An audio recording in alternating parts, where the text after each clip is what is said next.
Hello and welcome to another episode of A Coffee with Chris, in association, as always, with our charity partner, 𝗖𝗵𝗄𝗵, who help local people affected by cancer, and proudly sponsored by Hill Coaching Company, here to help you become a better version of yourself today. Now, speaking of today, let's welcome today's guest. I'm chuffed to pieces to have 𝗖𝗵𝗄𝗵𝗶 and pulled him onto this podcast. It's the founder of Big Daddy Digital, Stephen Thompson, and Stephen specializes in helping solopreneurs build stress-free, low-maintenance online business with video. Stephen, let's kick off the conversation with this, because it's been one of the most hotly debated, brought up, ongoing conversations on A Coffee with Chris so far since we started the show. And that's why do so many people struggle with getting themselves on video? What are the mindset blockers? Well, firstly, thank you for having me on. I'm really excited to be here. I think we've got some interesting conversations to be having. And do you know what? You've started off with a really, really great question. So it's blindingly obvious, but people won't admit it because no one wants to admit that they're afraid. It is fear. It is 100% fear of judgment, the negative self-talk in their head, their own self-worth, comparison against everybody else on the internet, the Instagram lifestyle that everyone thinks is real, which is completely fake, and let's face it, most influencers are broke. So people shouldn't be comparing themselves, but they do. And then what we find is that you find that people don't have a why. They don't share a purpose. They go into business to make money because that's usually the first thing. It's exactly what I did. I didn't want to work for the person I was working for. They didn't value me anymore. So I launched my own side hustle, if you will.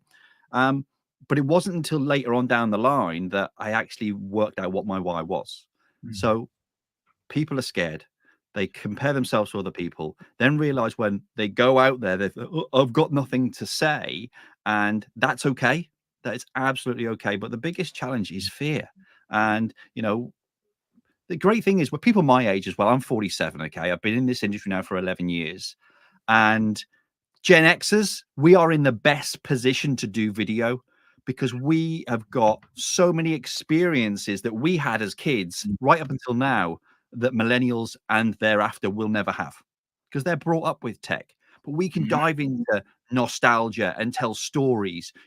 Big Daddy, when I mention Big Daddy and I everyone from my age thinks, oh, the wrestler, Saturday afternoon. But actually, no, it was all based around me and my dad and the relationship that we had. But we did a piece of training a few years ago. It was actually in lockdown. And it was 10 weeks worth, 12 weeks worth of training, a Monday morning every week for about 30 minutes. And when I went into nostalgia, everybody, everyone was alive. We were talking about TV programs and things you could share as a kid. And, we have ongoing conversations of it in the house now. So people who are afraid, and especially people who are, 30s, 40s, 50s, 60s, they're in the best position to make video. You just got to start. That's amazing. We're going to speak about the start next. But before I do that, I love the fact you brought up nostalgia. Slightly off topic, Stephen, but it's a content strand, it's a content type, it's a social post option that so many people don't ever delve into. And that is actually quite a good tip to start off with, actually, is that one of the things that you can do is delve into the world of nostalgia. People love nostalgia. They connect with nostalgia. So think about how your business or brand can talk about the olden days, the things that used to work that still work. And I think that's brilliant. And just to validate your shout on the why there, Stephen, not just your why behind what you do, but also I think it's really important to understand the why with regards to getting yourself on video specifically, because people like you and I, Stephen, we preach to the world, oh, you've got to get yourself on video. It's the way forwards. I've spoken to countless video agencies, including on this podcast, where we say it's a video first world now, right? It all starts with video. However, I think people are listening to that and they're going, yeah, but I don't know why. So I want to ask you, Stephen, what are the benefits? Let's really highlight the why someone should actually get themselves on video. List the benefits. It's there's so many that you could put, and that would be a cliche. But there is one. and Queen Elizabeth said it the best. To be believed, you need to be seen. Wow. Nice. Good. Good.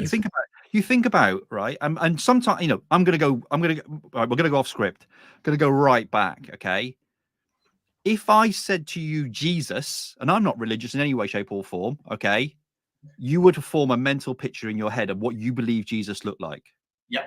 Most famous personal brand on the planet. Okay. Good shout. It absolutely is. Yeah, Everybody on this planet knows who Jesus is. Okay. Most of the people on this planet knew who Queen Elizabeth was. Yes. Right. So whilst there was previous pictures of somebody, i.e. Jesus, and the Queen was always on video, she shared something a few years before she died, and it was, I wear these bright outfits because nobody will remember an old lady in beige. I don't remember that one. So the thing is, if you want to be believed, if you've got a product, a service, anything you want to share with anybody, you need to be seen. Now, people will not watch all of your videos. Guaranteed they will not watch all your videos. They won't even see one and potentially watch it all. However, if you keep popping up and your headline lands and the video is there to grab attention, then over time, you will remain front of mind. And that is why everybody must do video. And then the second part is, if you make one video, you could make 20, 30 pieces of content out of it. It's just knowing the process. Whereas if you do an audio podcast, you've not got a video. If you do a written blog, you haven't got an audio podcast and you haven't got a video. Whereas if you go to video, you can take every element of content from it. So it makes perfect sense from a productivity perspective, saving time, saving money, saving energy to make the damn video. Love that, Stephen. Oh, this is going to be a good one. I can feel it already. I wasn't expecting to go into religion on this. But I love that. And I think actually there's something that you can learn from the Queen, actually. I didn't expect to go into this, but let's do that, right? And I'm going to take stamps. I'm going to throw stamps at you. How many times have you seen that silhouette? And think about that with your social media marketing, right? How many stamps can you leave and where are you going to leave them? Constantly showing your face. And in this fake AI, botty, boring, corporate, soulless world that seems to be evolving and evolving as we go on, you can be the differentiator. You can be the person that stands out from the crowd by simply just showing your face, regardless of what you say. I think people are so afraid of maybe not knowing everything they want to say, Stephen. They're so afraid of being judged by their peers. They're so afraid of not knowing all of the answers to everything. But actually, if you think about it, just showing up is so powerful, being ever present. And I was at a networking event this morning, and we were talking about this, actually, about the shift between corporate to personal. And actually, the more you humanize your brand, the better, right? And I know that people say it a lot, but it's so important. And obviously, the way that you do that is through video. Stephen, for the people that are watching this, they're like, blimmin' heck, where on earth do I begin?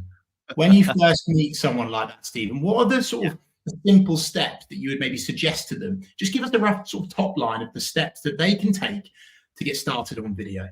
That's a really, really great question, Chris. I say to anybody, because most people who come to me, they know they need to be on camera. They're fearful of being on camera, don't know how to do it, don't know how to get started. And I always say that you need the courage to press record before you can get over the fear and grab the confidence to make video. So the first thing is you need to press the record button. Everything you do is with this. This is what we teach. Okay. All you need is your mobile phone, and practice in private. So what I teach everybody, we have a program. We have in the Big Video Academy, we have a training course called Courage Before Confidence. So everybody that comes to us, they have this. We set a challenge of a 30-day daily diary. And what we do is we go through this process of every day. I want you to pick up your mobile phone, okay? And I want you just to press record and just talk to your phone. I don't care what you say. I don't care how you say it. If you want, you can just whinge at me that I've given you the challenge and the task to record a video every single day.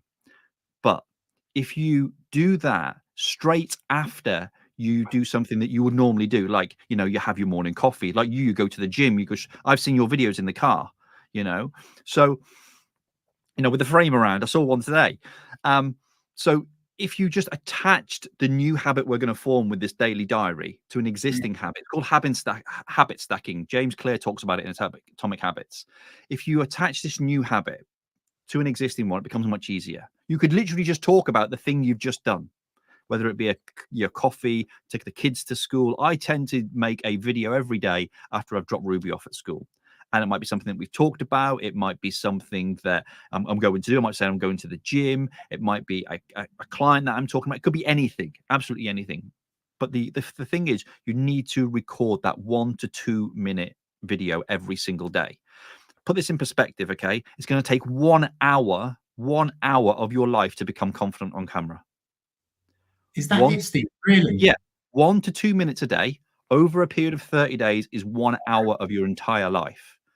Okay, I got clients. So I did a guest speaking event many years ago at the Thrive Network, and a lady called Lorraine, she really wanted to make content. She wanted to jump on camera. She knew it would help her business. So I set her a challenge. She went away. She started the 30-day daily diary.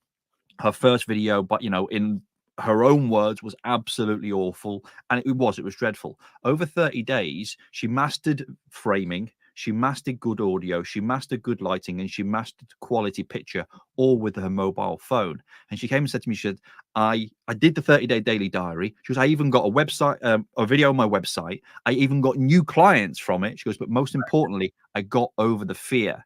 She became the story at my TED Talk, where I told that story about actually how your heart brand and other levels could save, is your superpower to save the world. Because what she did was, she did this 30-day daily diary, and her 8-year-old son, Kian, was watching her mum do this. We had a campaign going on at Christmas, and it was all around bedtime stories for young children whose parents maybe were working over Christmas and this, that, and the other. So I got a bunch of guys to do bedtime stories for me. Kian was so inspired by what his mum had done with the 30-day daily diary. He said, Mum, I want to do it and help these children. He made 21 videos reading books, and they're on YouTube. So it's not just, yes, you can get over the get over the fear. You can get some confidence, get some business. It's who you can inspire around you every time you show up on camera. And that's not the only one. Alison is a disabled mum in her 50s in a wheelchair. She'd never been on camera before. She went through the Courage Before Confidence program. She's got over 1.7 million views on TikTok. Wow. Wayne is another guy as well over in the States. He'd done the daily diary before, but tried to be smart with it and did it in 14 days. It didn't have the impact because he didn't have the repetition. He was doing 2 videos a day over 14 days. And his videos went viral last time he did it.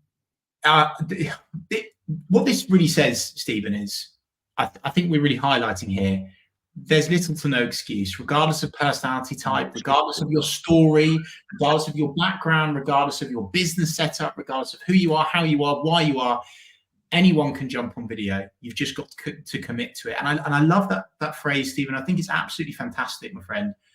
Courage before confidence. Bravo for that. And actually, I know that both you and I, you've mentioned there the car videos and the talking about your day and things like that. Someone that a lot of people can learn from is Gary Vaynerchuk, who I know that both you and I are into. In fact, I've got his book here now. Here we go. And he says documenting over creating. And I think people are obsessed with creating the perfect piece of 10 out of 10 content that doesn't exist. And if you get your minds into that documenting zone, Stephen, that's something that you agree with, right? 100%. When I first started, that's how I did it. That's how I got comfortable with camera, was just talking about my day. And one of the things we teach in the Courage Before Confidence program is this: start your daily diary. If you don't like it, you don't have to post it. Just press delete. You have the power. And it gives people a real sense of power when you just go delete, done, gone. So document your journey. We have another piece again in the Courage Before Confidence program called PMR, post meeting review. So after every time you meet with somebody, so after this podcast, I will come off, I will turn to my left, I'll grab my phone, and I will make a video based on what just happened. It's good. A review. I'll let you know. It's just a review of what's just happened. People then buy into your personality. And so much that they're drawn to. The important thing is as well, you push the right people away from you when you show up on camera. Yes, so true. And something that you've and God, this is a long one already. We've gone off script loads, but I don't care. I love it. It's all really important. I know that influencers, they tend to get a bad rap, but one of the main reasons why influencers gain such a large following is that they're so goddamn relatable. They are showing themselves as normal. They're showing you behind the scenes of everyday life. And so what you've said there, Stephen, about, I'm off to the gym now, or actually, I've got to finish this video because the sun's shining and I fancy getting outside. I just think business people, they want to present as too polished. And so I think that we can learn a lot from that. Stephen, I am aware of time and I want to extract as much wisdom from you as possible, my friend. So hit me with your go-to framework that you would get your clients to follow, to get themselves confidently on camera. What's your framework for that? Okay, so every single day, even after you've done the 30-day daily diary, you keep repeating the 30-day daily diary. Okay, because you'll have an idea in the shower. Jump out the shower, just record the video. You might never use it, but what you've got is you've got the resource there to make so much more from it. Your best ideas will come. You're lying in bed, or you're in the shower, or the most impromptu moment. So just pick up the phone, and if you can't video it, at least voice note it. Get the idea out of your head. You could use it as content all day long. But I get the guys to be 30-day daily diary is a must. And then we do the advanced 30-day daily diary, where we give them a framework, which is start off with a hook, tell a story, call to action. That's all you need to do for a very simple, basic video. Because we're talking, if we're talking beginners now, or we're talking people who are just coming into the world of video, you're at level 1. You're not at level 5. Don't go up here. You're not a YouTuber. You're not running your own podcast yet. You're level 1. You're starting. So after the 30-day daily diary, I'm working with people. Usually we're talking out, mission, vision, values, bringing that in. We're bringing purpose in. I have a process called your 𝗖𝗵𝗿𝗄𝗃 that we use. It's how to build out your heart brand business. And we just layer this in, but all the time from day one, we're shooting a video on this. And once you've done the 30-day daily diary, the process then is just hook, story, call to action. So hook. Let's go there, because I recently had the pleasure of speaking to 𝗖𝗵𝗿𝗶𝘀 from Training Grandad about hooks. And one of the things that he highlighted the importance of, and actually reminding me of, is quite a lot of people just assume that the hook is at the start to hook people in, to grab their attention. And actually what 𝗖𝗵𝗿𝗶𝘀 was saying was you actually should or could continue to use hooks throughout the video to make it super engaging and retain attention. Anyway, that's 𝗖𝗵𝗿𝗶𝘀's take. Stephen, what's your take on hooks in video content? And perhaps just give people a few examples, if you wouldn't mind. Of course. So, and you know what? 𝗖𝗵𝗿𝗶𝘀's absolutely right. We wouldn't read a newspaper back in the day when we did, or we wouldn't a blog, for example. It's got big if it didn't have a headline, it wouldn't grab our attention. It's the same with any piece of video, and people have got a very short attention span. Goldfish have got an 8-second attention span? Humans have a 7-second attention span. We're literally up against goldfish. So we need to grab people's attention in the first 3, 5, 7 seconds. And that is tell them straight away what they're going to get. It frustrates me, especially when I see people live streaming. Hi, just popping on. And then we're just going to wait for a few more to come on and this, that, and the other. Get going. Come on. That guy, that girl who has been on since second 1 wants to know what the video is about. So you're right. You need to re-hook them. Longer form content. So like this, YouTube video, you need to give them the hook. Then you need to do the setup. Then you need to maybe ask a question hook. Then you will then continue with an open loop. I'll explain what all these are. And then from there, I've got the 5 steps to being confident on camera. Each step will have a hook. Each step will have a story, and then the payoff will be at the end. And there's a reason why the hook is at the start and the payoff's at the end. Because if you put the payoff at the beginning, there's no point to watch the video. So true. So you need to put the hook at the beginning of each section, I believe, just to give them a wake-up call. It could be a question. It could be a story hook. It could be a bold statement. I'm very one for bold statements. My best performing video on YouTube is a bold statement. And they don't know you, They don't know. Sorry, no, they don't like you. They don't like you because they don't know you. They don't know you because you're not on video. Yes. That is brilliant, Stephen. So much gold in that. And people have got to delve into your world more to learn more for sure. Oh, I can feel multiple podcasts coming off the back of this.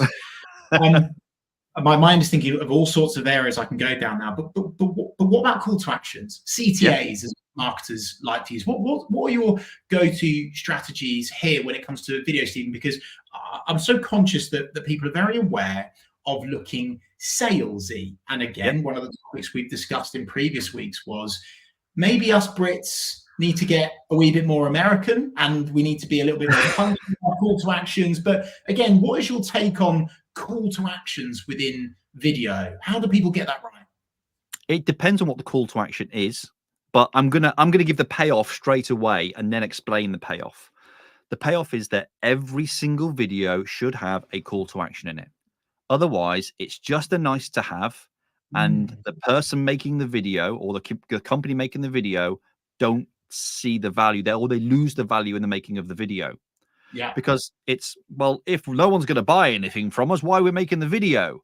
And it's like, do you know what? Great point. However, each video is not there for you to sell something. So, like I said earlier in the short video, you know, hook, story, call to action. That call to action could be buy my stuff. It could be join my free program. It could be download my lead magnet. It could just be like the video. It could be comment. It could be share it with a friend. There are so many calls to action. And I think you've just got to find a good ratio.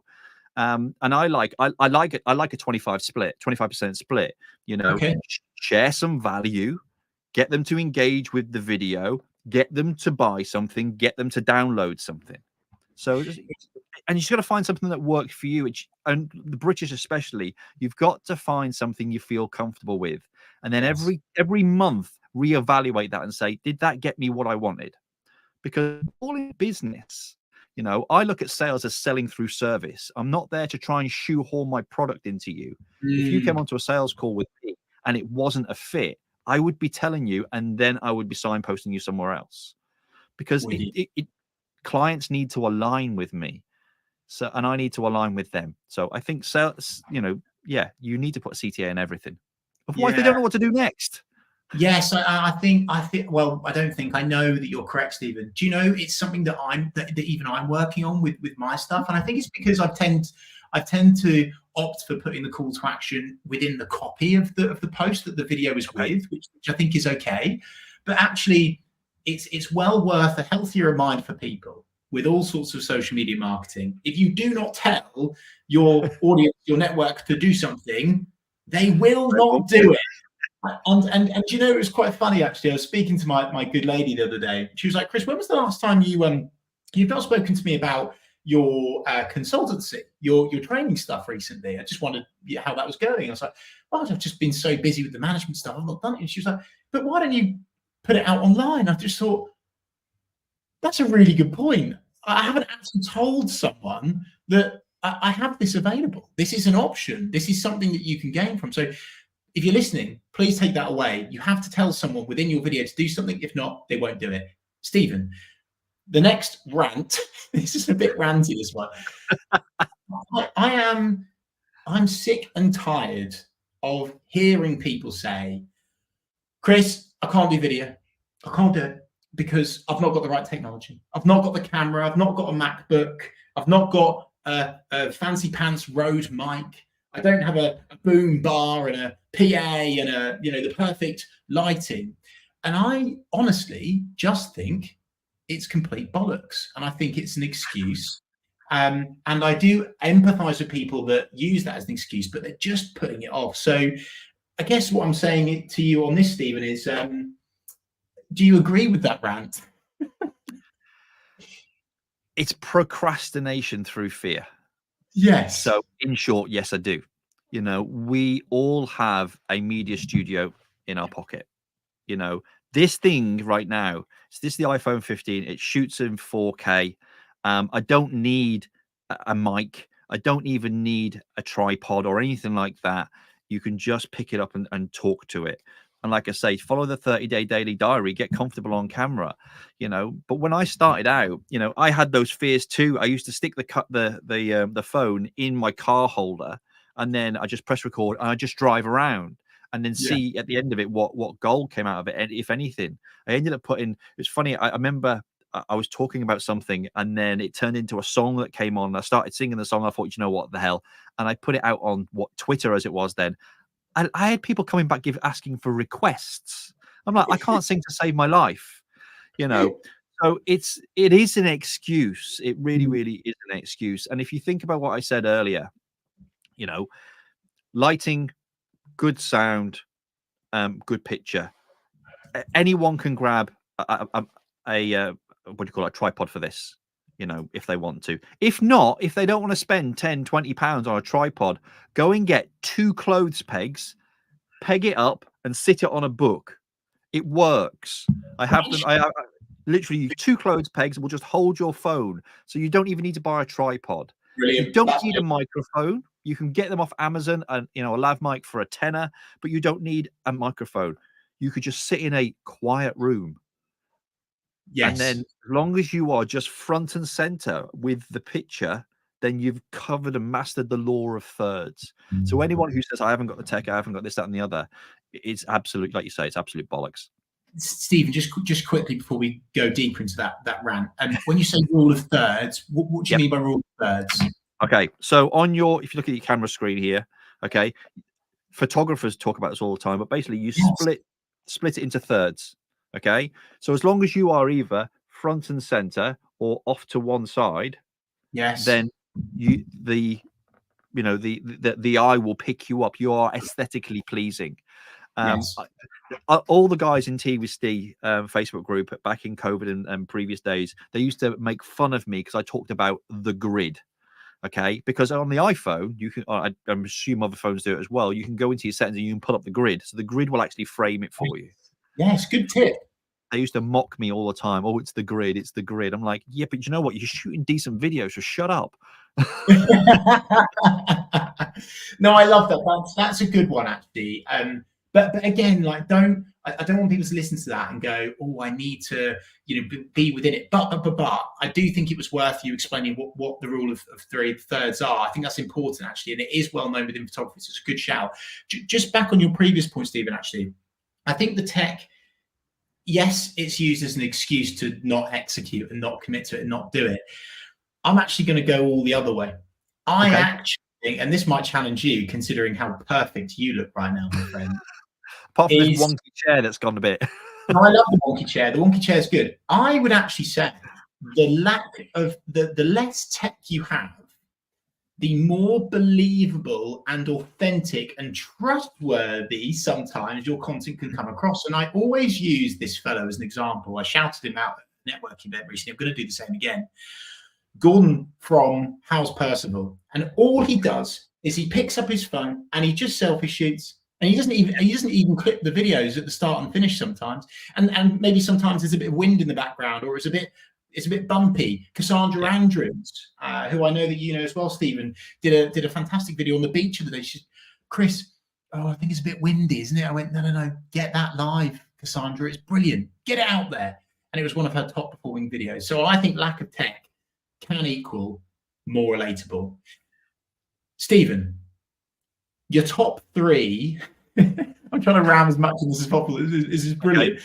What are the top 3 mistakes you see people make with getting themselves out there on video? What are the things that you see and go, oh, no? I think the first thing is, and this is being streamed to LinkedIn, so let's take LinkedIn as a perfect example. Okay. Please do. People think that everybody in the world is on video. Okay, they're not. Look at LinkedIn as a platform. Okay, every platform pretty much has now video as a function, but not everybody's using it. And that's the biggest mistake, not getting started. You've got to press that record button, you know. And I look at LinkedIn. I've been on LinkedIn today. I've seen one of your videos and I've seen one of your videos. I've not seen anybody else's videos. Okay. Right. I have a relatively small following on LinkedIn, somewhere around 4,500, 5,000. So I've seen one video today. Yeah. I've seen loads of written posts. I've seen pictures. I've seen links, but I've seen one video. And bear in mind that LinkedIn are bringing in like a TikTok style feature, you know, vertical stream section in their platform. Everybody should be right. It's here. It's here. I've not seen it so much. So it's a matter of just picking this up and shooting every day, you know, and just share the hook, share a story, share a call to action.